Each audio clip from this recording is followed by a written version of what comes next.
ആവിയിൽ വേവിച്ച മുട്ട വെറൈറ്റി ആഗ്രഹിക്കുന്നവർക്ക് ഇതുപോലെ ജെല്ലി പോലത്തെ മുട്ടയുടെ ഒരു റെസിപ്പിയാണ് ട്രൈ ചെയ്ത് നോക്കിക്കോളൂ. ഒരു ബൗളിൽ 2 മുട്ട എടുത്തിട്ടുണ്ട്. മുട്ടയ്ക്ക് ആവശ്യമുള്ള ഉപ്പ് ചേർക്കുക. ഇനി സ്ലോ ആയിട്ട് പത വരാതെ ഒന്ന് മിക്സ് ചെയ്തെടുക്കുക. ഇനി ഒരു 1/4 കപ്പിൻ്റെ 3/4 ഭാഗത്തോളം നല്ല ചൂടുള്ള വെള്ളം എടുത്തിട്ടുണ്ട്. അതുകൂടെ ചേർത്ത് ഒന്ന് മിക്സ് ചെയ്തെടുക്കുക.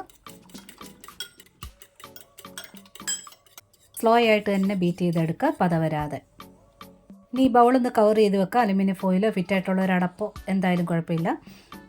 ഇനി ഇതൊന്ന് ആവി കയറ്റി എടുക്കാനായിട്ട് ഒരു കടായിൽ അല്പം വെള്ളം ഒഴിച്ചിട്ട് ഒരു സ്റ്റാൻഡിൻ്റെ മുകളിൽ വെച്ചിട്ടുണ്ട്. 5 മുതൽ 7 മിനിറ്റ് വരെ മതിയാകും. ഇതെല്ലാം ഒന്ന് സെറ്റായിട്ടുണ്ട്. ഒരു ജെല്ലി ഫോമിൽ ആവുന്ന അത്രയും മാത്രം ബോയിൽ ചെയ്തെടുത്താൽ മതിയേ. ഇതുപോലെ ഒന്ന് സ്ക്വയറാക്കി എടുത്തിട്ടുണ്ട്. സെസമി ഓയിൽ ഒഴിച്ചിട്ടുണ്ട്. ഒരല്പം സോയാ സോസ് കൂടെ ഒഴിക്കുക. നല്ലോണം ഒന്ന് സ്പ്രെഡാക്കി കൊടുക്കുക.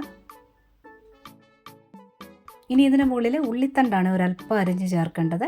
എൻ്റെ കയ്യിൽ അതിപ്പോൾ ഇല്ലാത്തത് കാരണം ഞാൻ മല്ലിയില വെച്ചൊന്ന് അലങ്കരിച്ചിട്ടുണ്ട്.